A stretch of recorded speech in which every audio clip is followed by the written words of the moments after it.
എന്താ അമ്മേ എത്ര പറഞ്ഞാലും മനസ്സിലാവില്ല. ഡോക്ടർ റെസ്റ്റ് എടുക്കാൻ പറഞ്ഞല്ലേ, പിന്നെ ഇതിന് വീണ്ടും വീണ്ടും പണി ചെയ്യുന്നേ. അത് സാരമില്ല മോനെ, അമ്മയ്ക്ക് അത്ര വലിയ അസുഖമൊന്നുമില്ല. പിന്നെ മോൻ ഓഫീസിൽ പോകേണ്ടതല്ലേ. എനിക്ക് 10 മണിക്കല്ലേ ഓഫീസ്, അതുവരെ ഫ്രീ അല്ലേ. ഡോക്ടർ ഒന്നും ഇല്ലാണ്ട് പറയില്ലല്ലോ, അവര് പറഞ്ഞു കേട്ടാ പെട്ടെന്ന് മാറാം. അമ്മ എഴുതുന്നേ ചെയ്യണ്ട ചെയ്യണ്ട അത്രേ ഉള്ളൂ.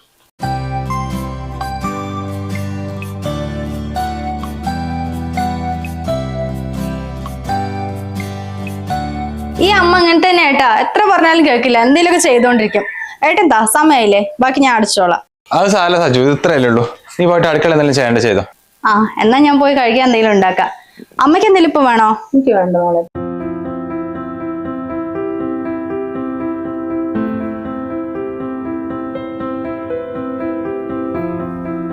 അമ്മ ഞാൻ പോയിട്ട് പിന്നെ സമയത്തിന് മരുന്ന് കഴിക്കണേ. മരുന്നൊക്കെ അമ്മ സമയത്തിന് കഴിച്ചോളാ. മോൻ പോയിട്ട് വാ. എന്നിട്ടാണല്ലോ 1 മാസം മരുന്ന് 2 മാസമായിട്ട് തീരാത്തത്. അമ്മ ഡോക്ടർ പറഞ്ഞ പോലെ കേൾക്കുമ്പേ, എന്നാലും അസുഖം മാറും. അമ്മ ചെറിയ കുട്ടിയൊന്നുമല്ലല്ലോ. ഇനി മറക്കില്ല മോനെ, അമ്മ എന്തായാലും സമയത്തിന് മരുന്ന് കഴിച്ചോളാം. ഏട്ടൻ ഈ കാര്യത്തിൽ ടെൻഷനൊന്നും അടിക്കണ്ട, മരുന്നൊക്കെ ഞാൻ സമയത്തിന് കൊടുത്തോളാം. ഏട്ടാ പോയിട്ട് വാ. നോക്കണേ സച്ചു, അമ്മ എത്ര പറഞ്ഞാലും കഴിക്കില്ല. മരുന്ന് കഴിക്കാൻ അത്രയും മടിയാ. ശരി അമ്മ. സച്ചു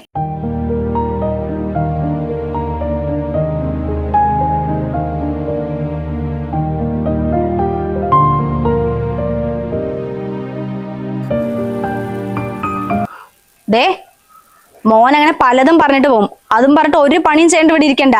അത്ര വലിയ അസുഖമൊന്നും ഇല്ലല്ലോ. മെഷീനിൽ കുറച്ച് തുണിയുണ്ട്, അത് വേഗം എടുത്ത് മേലെ കൊണ്ട് വിരിച്ച്.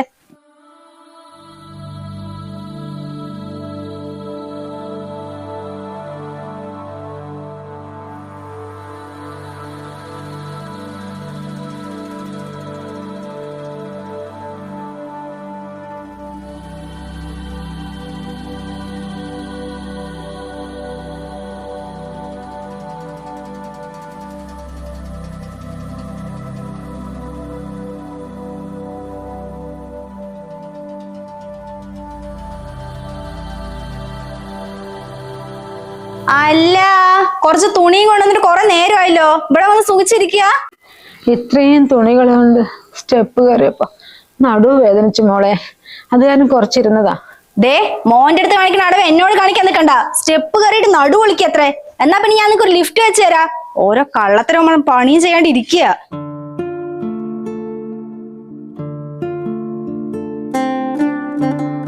ചെറിയ വെയില് വരുന്നുണ്ട്, ആ മല്ലിയ മുളകൊക്കെ എടുത്ത് മുറ്റത്തിട്ട് ഉണക്കിയേ, നാളെ പൊടിക്കാൻ കൊടുക്കേണ്ടതാ.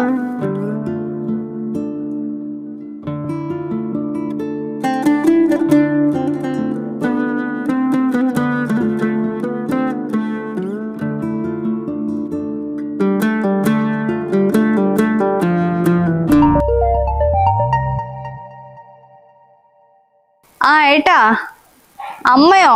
അമ്മതാ കഞ്ഞി കുടിച്ചോണ്ടിരിക്കുക. മരുന്ന് കൊടുത്തു, ഭക്ഷണത്തിന് മുന്നുള്ളത് കൊടുത്തു. ഇനി കഴിഞ്ഞിട്ടല്ലേ, അത് ഞാൻ കൊടുത്തോളാം. എണ്ണ കഴിക്കാൻ സമയമായോ? ആ ശരി ശരി. ആ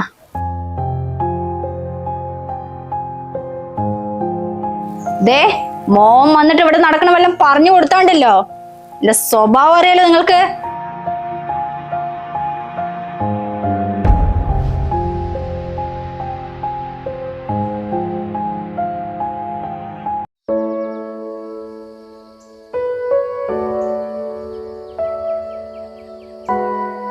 മോളെ, ഇപ്പൊ കഴിക്കേണ്ട മരുന്ന് ഏതാണെന്ന് ഒന്ന് കാണിച്ചു തരുമോ? അമ്മയ്ക്ക് മനസ്സിലാവുന്നില്ല.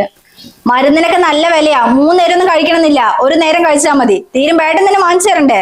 അല്ല മോളെ, മരുന്ന് കഴിക്കാതിരുന്ന അവൻ വഴക്ക് പറയില്ലേ? അതിന് മകൻ വരുമ്പോ അതിനെല്ലാം ബോധിപ്പിക്കാൻ നിൽക്കുന്നേ. ചോദിച്ചാൽ കഴിച്ചു എന്ന് മാത്രം പറഞ്ഞാൽ മതി. അല്ലാണ്ട് ഞാൻ പറയട്ടെ നിങ്ങളോട് മരുന്ന് കഴിക്കാത്ത എങ്ങനെയായിട്ട് അറിഞ്ഞാ പിന്നെ അറിയാലോ.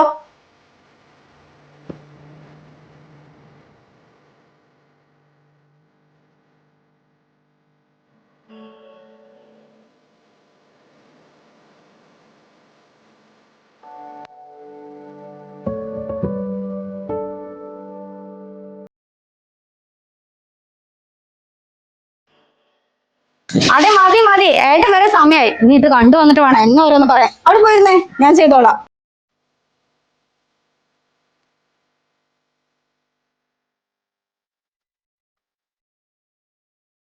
സച്ചു, ഏട്ടൻ വന്നോ? അമ്മ എവിടെ? അമ്മ ചായ കുടിച്ചിട്ട് ഇപ്പൊ കിടന്നേ ഉള്ളൂ. അമ്മേന്ന് മരുന്ന് കഴിച്ചോ? ഓ ഒന്നും പറയണ്ട കേട്ടാ, എന്ത് കഷ്ടം അമ്മനെ മരുന്ന് കഴിപ്പിക്കാൻ. ഞാൻ ഒരുപാട് നിർബന്ധിച്ചിട്ടാ ഇന്ന് അമ്മ മരുന്ന് കഴിച്ചു തന്നെ. എന്തായാലും നീ ഇവിടെയുള്ള എനിക്ക് ഭയങ്കര ആശ്വാസമാണോ. അത്ര നന്നായിട്ടാ നീ അമ്മനെ നോക്കുന്നത്. അതെന്താ അങ്ങനെ പറയുന്നേ? ഏട്ടൻ്റെ അമ്മ എന്ന് പറഞ്ഞാൽ എന്റെ കൂടെ അമ്മയല്ലേ. ഏട്ടൻ പോയി കുളിച്ചിട്ട് വാ, ഞാൻ ചായ എടുത്ത് വെക്കാം.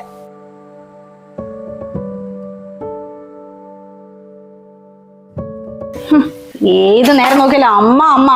ആ ശല്യം തീർന്നു കിട്ടിയാലേ എനിക്ക് സമാധാനമാവും.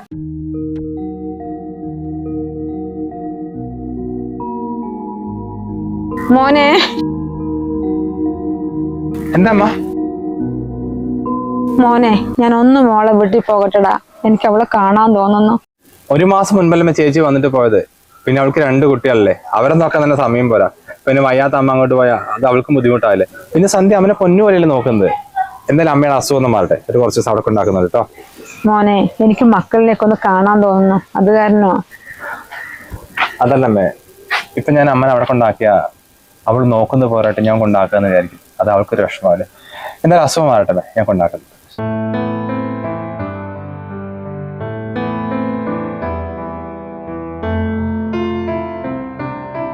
നിങ്ങളെ നോക്കേണ്ട ഉത്തരവാദിത്തം എന്റെ ഭർത്താവിന് മാത്രമല്ലല്ലോ, നിങ്ങൾക്കൊരു മോള് കൂടി ഇല്ലേ. ഇന്ന് എന്നെ ഇവിടെ പെട്ടിയും കിടക്കെടുത്ത് വിട്ടോ. മോള് രാവിലെ എന്നെ കൊണ്ട് പറഞ്ഞപ്പോ ഞാൻ മോനോട് ചോദിച്ചതാ, പക്ഷെ അവൻ സമ്മതിക്കുന്നില്ല, പോകണ്ടെന്നാ പറയുന്നത്. ഇങ്ങനെ കണ്ണീരും കൈയോടെ പോട്ടേന്ന് ചോദിച്ചു പിന്നെ ആരാ സമ്മതിക്കാ? ഇതേ തള്ളേ, ഞങ്ങളുടെ ജീവിതത്തിൽ ശല്യം നിൽക്കണ്ട്, നിങ്ങൾക്ക് എവിടെയെങ്കിലും ഇറങ്ങി പോയിക്കൂടെ?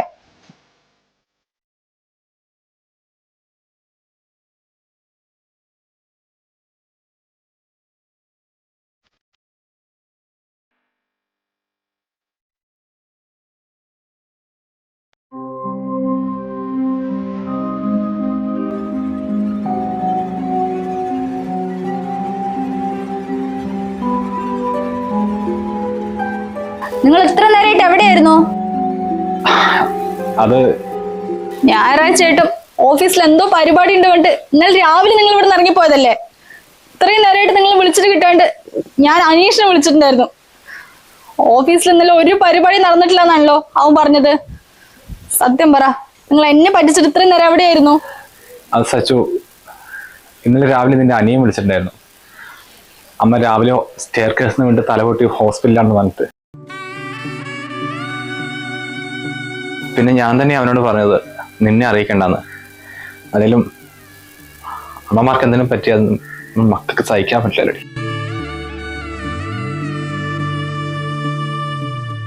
പേടിക്കാനൊന്നുമില്ല. ഇന്നലെ രാവിലെ മുതൽ ഹോസ്പിറ്റലിൽ ഉണ്ടായിരുന്നു. ഇപ്പൊ വാർഡിലേക്ക് മാറ്റിയിട്ടുണ്ട്. നീ പോയി ഡ്രസ്സ് മാറ്റുക, നമ്മൾ ഹോസ്പിറ്റലിൽ പോ.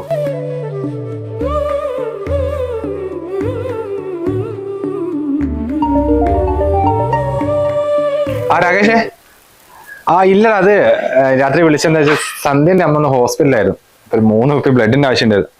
ഇല്ല, ഞാൻ രാത്രി ഗിരീഷിനും രാഹുലിനെ വിളിച്ചിട്ടുണ്ടായിരുന്നു. പിന്നെ ഒരു കുപ്പി ഞാനും കൊടുത്തിട്ടുണ്ടായിരുന്നു. എന്തെങ്കിലും ആവശ്യം വിളിക്കാം. ഓക്കെ, ശരി.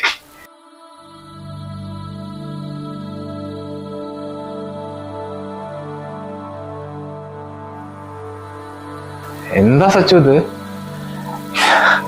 എടാ, ഞാനും ചേച്ചിയൊക്കെ വളരെ കുഞ്ഞായിരിക്കുന്ന സമയത്താ അച്ഛൻ ഞങ്ങളെ ഉപേക്ഷിച്ചു പോയത്. അന്ന് മുതൽ ഞങ്ങളെ പഠിപ്പിച്ച് ഈ നിലയിലെത്തിക്കാൻ വേണ്ടി അമ്മ ഒരുപാട് കഷ്ടപ്പെട്ടിട്ടുണ്ട്. ജീവിതത്തിൽ ഒരു ദിവസം പോലും അമ്മ സങ്കടപ്പെടുന്ന എൻ്റെ ഏറ്റവും വലിയ ആഗ്രഹമായിരുന്നു. നീ സ്വന്തം അമ്മനെ പോലെയല്ലടാ എൻ്റെ അമ്മനെ നോക്കുന്നത്. അത് നിന്നോട് എത്ര നന്ദി പറഞ്ഞാലും മതിയായില്ലടാ. അപ്പൊ നിന്റെ വീട്ടുകാർക്ക് എന്തെങ്കിലും പറ്റിയ അതെനിക്ക് സഹിക്കാൻ പറ്റുമോ? അവരും എൻ്റെ അച്ഛനമ്മയല്ലേ.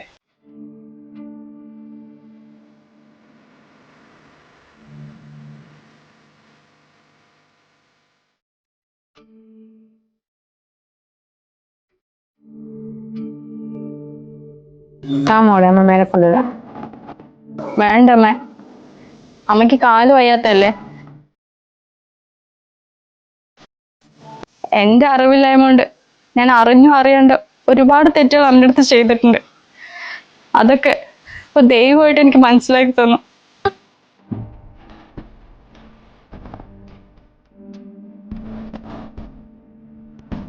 സോറി അമ്മ.